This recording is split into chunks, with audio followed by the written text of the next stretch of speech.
जय हिंद दोस्तों, हमारे YouTube चैनल पे आप लोगों का स्वागत है। तो दोस्तों, आज के इस वीडियो में मैं आप लोगों के लिए लेकर आया हूँ जनरल नॉलेज से रिलेटेड बहुत ही महत्वपूर्ण क्वेश्चन आंसर, जो कि आने वाले एसएससी, डीडी, रेलवे, पुलिस या फिर पुलिस कांस्टेबल एग्जाम, किसी भी एग्जाम की बात करें दोस्तों, सारे एग्जाम के लिए बहुत ही महत्वपूर्ण साबित होने वाले हैं। तो दोस्तों, इस वीडियो का पहला क्वेश्चन है, पृथ्वी का ऊष्मा से प्राप्त ऊर्जा को क्या कहा जाता है? पृथ्वी का जो ऊष्मा से प्राप्त होता है ऊर्जा, उसे क्या कहा जाता है? तो उसे कहा जाता है भूतापीय ऊर्जा। तो ऑप्शन यहाँ पे बी करेक्ट आंसर हो जाएगा, भूतापीय ऊर्जा। और अगर आप लोगों को इस वीडियो में एक भी क्वेश्चन का सही से उत्तर पता होगा तो कमेंट करके ज़रूर बताइएगा। तो दोस्तों, अगला क्वेश्चन है, विश्व के किस देश में सर्वप्रथम रेल मार्ग का निर्माण हुआ था? दोस्तों, सबसे पहले कौन से देश में रेल मार्ग का निर्माण हुआ था? तो हो जाएगा ब्रिटेन देश में। ऑप्शन यहाँ पे ए करेक्ट आंसर हो जाएगा, ब्रिटेन देश। अगला क्वेश्चन है, किस देश ने सर्वप्रथम कागज बनाना आरंभ किया था? सबसे पहले कागज बनाना आरंभ किया कौन से देश ने? तो हो जाएगा चीन देश ने सबसे पहले कागज बनाना आरंभ किया। तो ऑप्शन यहाँ पे सी करेक्ट आंसर हो जाएगा, चीन देश। दोस्तों, अगला क्वेश्चन है, मध्य पूर्व के खनिज तेलों में अग्रणी उत्पादक देश कौन सा है? सबसे आगे जो पूर्व मध्य खनिज तेल के अग्रणी उत्पादक देश है वह कौन सा है? तो हो जाएगा सऊदी अरब सबसे आगे है खनिज तेल के उत्पादन में। तो ऑप्शन यहाँ पे डी करेक्ट आंसर हो जाएगा, सऊदी अरब। अगला क्वेश्चन है, किसे जुड़वा खनिज कहा जाता है? दोस्तों, जो जुड़वा खनिज कहा जाता है वह किसे कहा जाता है? तो हो जाएगा आपका करेक्ट आंसर सीसा एवं जस्ता। सीसा और जस्ता को जुड़वा खनिज कहा जाता है। तो ऑप्शन यहाँ पे सी करेक्ट आंसर हो जाएगा, सीसा और जस्ता। अगला क्वेश्चन है, विश्व में इलायची का सबसे प्रमुख उत्पादक देश कौन सा है? दोस्तों, सबसे ज़्यादा कौन सा देश इलायची का उत्पादन करता है? तो हो जाएगा आपका ग्वाटेमाला। ऑप्शन यहाँ पे बी हो जाएगा, ग्वाटेमाला सबसे ज़्यादा इलायची का उत्पादन करता है। तो ऑप्शन यहाँ पे बी करेक्ट आंसर हो जाएगा। अगला क्वेश्चन है, किस प्राकृतिक प्रदेश को शीत मरुस्थल कहा जाता है? दोस्तों, ऐसा कौन सा प्राकृतिक प्रदेश है जिसे शीत मरुस्थल कहा जाता है? तो करेक्ट आंसर हो जाएगा, टुंड्रा प्रदेश को। दोस्तों, यहाँ पे ध्यान दीजिएगा, टुंड्रा प्रदेश को शीत मरुस्थल कहा जाता है। तो ऑप्शन यहाँ पे बी करेक्ट आंसर हो जाएगा, टुंड्रा मरुस्थल। अगला क्वेश्चन है, किस प्राकृतिक प्रदेश को गर्म पेटी के नाम से जाना जाता है? कौन सा ऐसा प्राकृतिक प्रदेश है जिसे गर्म पेटी के नाम से जाना जाता है? कि हो जाएगा आपका विषुवतीय प्रदेश को गर्म पेटी के नाम से जाना जाता है। तो ऑप्शन यहाँ पे एक करेक्ट आंसर हो जाएगा, विषुवतीय प्रदेश। अगला क्वेश्चन है, भूमध्य रेखा के निकट किस तरह के बंद पाए जाते हैं? किस तरह के बंद पाए जाते हैं दोस्तों भूमध्य रेखा के निकट? तो करेक्ट आंसर हो जाएगा, उष्ण कटिबंधीय वन पाए जाते हैं। तो ऑप्शन यहाँ पे बी करेक्ट आंसर हो जाएगा, उष्ण कटिबंधीय वन। अगला क्वेश्चन है, सदाबहार वर्षा वन कहाँ पाए जाते हैं? दोस्तों, जो सदाबहार वर्षा वन है वह कहाँ पाए जाते हैं? तो आपका ब्राज़ील में सदाबहार वर्षा वन पाए जाते हैं। अगला क्वेश्चन है, रिएक्टर स्केल की किसकी तीव्रता मापी जाती है? दोस्तों, जो रिएक्टर स्केल से जो तीव्रता मापी जाती है वह किसकी मापी जाती है? तो हो जाएगा ऑप्शन है, भूकंप की तीव्रता को रिएक्टर स्केल के द्वारा मापा जाता है। तो ऑप्शन यहाँ पे एक करेक्ट आंसर हो जाएगा।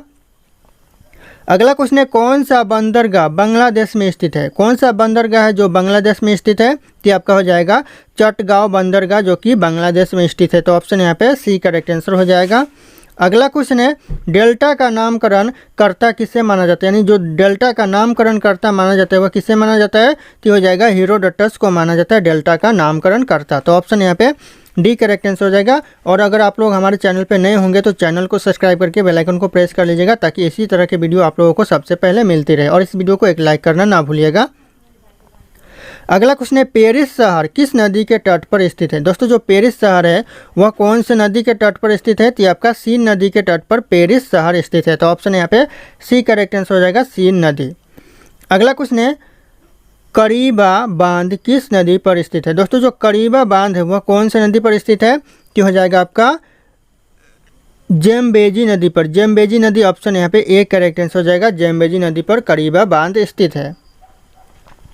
अगला क्वेश्चन है, बोल्गा नदी कहाँ गिरती है? दोस्तों, जो बोल्गा नदी गिरती है वह कहाँ गिरती है? तो आपका कैस्पियन सागर में बोल्गा नदी गिरती है। तो ऑप्शन यहाँ पे बी करेक्ट आंसर हो जाएगा, कैस्पियन सागर। ध्यान रखिएगा, इंपॉर्टेंट होने वाला है सारे के सारे क्वेश्चन आंसर। अगला क्वेश्चन है, समस्त पृथ्वी के क्षेत्रफल का कितना प्रतिशत भाग में जल है? यानी पानी है दोस्तों, पूरे पृथ्वी का कितना प्रतिशत भाग में जल है? तो हो जाएगा 71%, यानी 71% भाग में पूरे जल है। तो ऑप्शन यहाँ पे बी करेक्ट आंसर हो जाएगा, 71%। अगला क्वेश्चन है, विश्व का सबसे बड़ा मरुस्थल कौन सा है? विश्व का सबसे बड़ा मरुस्थल दोस्तों कौन सा है? तो करेक्ट आंसर हो जाएगा सहारा मरुस्थल विश्व का सबसे बड़ा मरुस्थल है। तो ऑप्शन यहाँ पे सी करेक्ट आंसर हो जाएगा, सहारा मरुस्थल। अगला क्वेश्चन है, एशिया दक्षिण एशिया का सबसे बड़ा मरुस्थल कौन सा है? दक्षिण एशिया की बात करें दोस्तों, सबसे बड़ा मरुस्थल तो हो जाएगा आपका थार मरुस्थल, दक्षिण एशिया का सबसे बड़ा मरुस्थल है। तो ऑप्शन यहाँ पे डी करेक्ट आंसर हो जाएगा। अगला क्वेश्चन है, कौन सा देश सबसे ज़्यादा द्वीप समूह से मिलकर बना है? दोस्तों सबसे ज़्यादा द्वीप समूह से देश मिलकर बना है वह कौन सा देश है? तो हो जाएगा आपका इंडोनेशिया, सबसे ज़्यादा द्वीप समूह से मिलकर बना हुआ देश है इंडोनेशिया। तो ध्यान रखिएगा, एग्जाम के लिए इंपॉर्टेंट हो सकता है। अगला क्वेश्चन है, विश्व के किस देश में अंतर्राष्ट्रीय सीमाओं की संख्या सबसे अधिक है? विश्व का ऐसा कौन सा देश है दोस्तों जहां पे अंतर्राष्ट्रीय सीमाओं की संख्या सबसे ज़्यादा है? तो हो जाएगा करेक्ट आंसर ऑप्शन ए, चीन देश में अंतर्राष्ट्रीय सीमाओं की संख्या सबसे ज़्यादा है। तो ऑप्शन यहाँ पे ए करेक्ट आंसर हो जाएगा, चीन देश।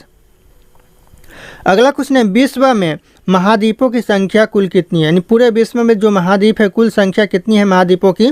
तो ऑप्शन सी हो जाएगा, कुल 7 महाद्वीप है पूरे विश्व में। तो ऑप्शन यहाँ पे सी करेक्ट आंसर हो जाएगा, 7 महाद्वीप।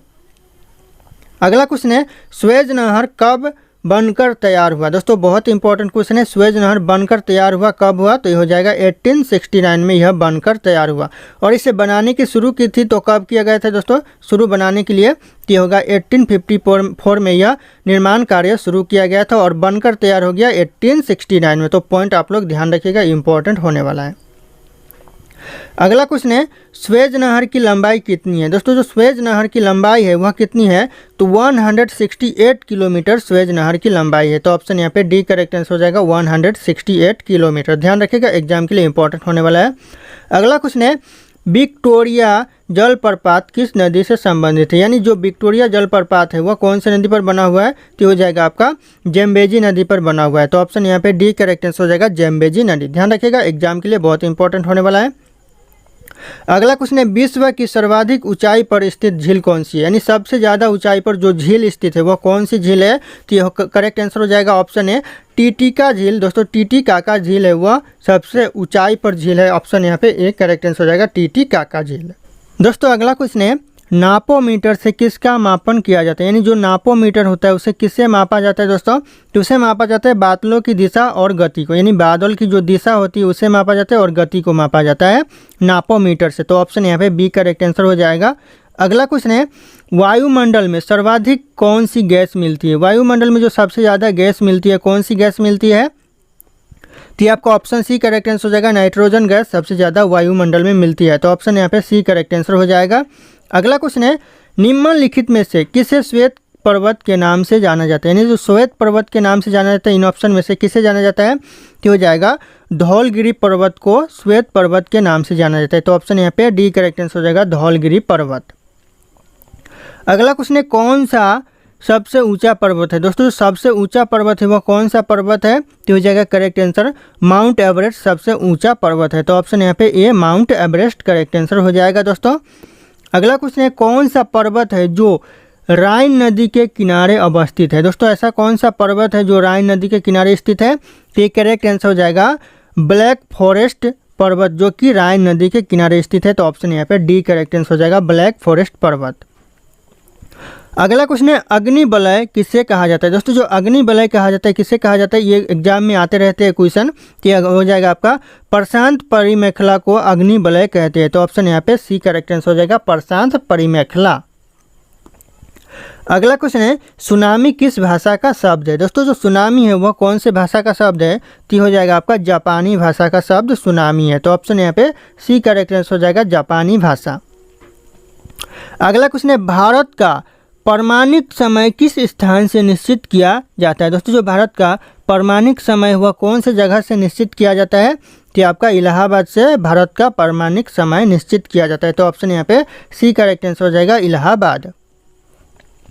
अगला क्वेश्चन है, कौन सा ग्रह हरे प्रकाश को उत्सर्जित करता है? दोस्तों जो ऐसा कौन सा ग्रह है जो हरे प्रकाश को उत्सर्जित करता है? तो हो जाएगा वरुण ग्रह जो कि हरे प्रकाश को उत्सर्जित करता है। तो ऑप्शन यहाँ पे डी करेक्ट आंसर हो जाएगा, वरुण ग्रह। अगला क्वेश्चन है, सबसे चमकीला ग्रह कौन सा है? दोस्तों जो सबसे चमकीला ग्रह है वह कौन सा है? तो इस क्वेश्चन का जो सही उत्तर होगा आप लोगों को कॉमेंट करके बताना है। ऑप्शन यहाँ पे सारे के सारे शो कर रहे हैं। फिर मिलते हैं अगले वीडियो में।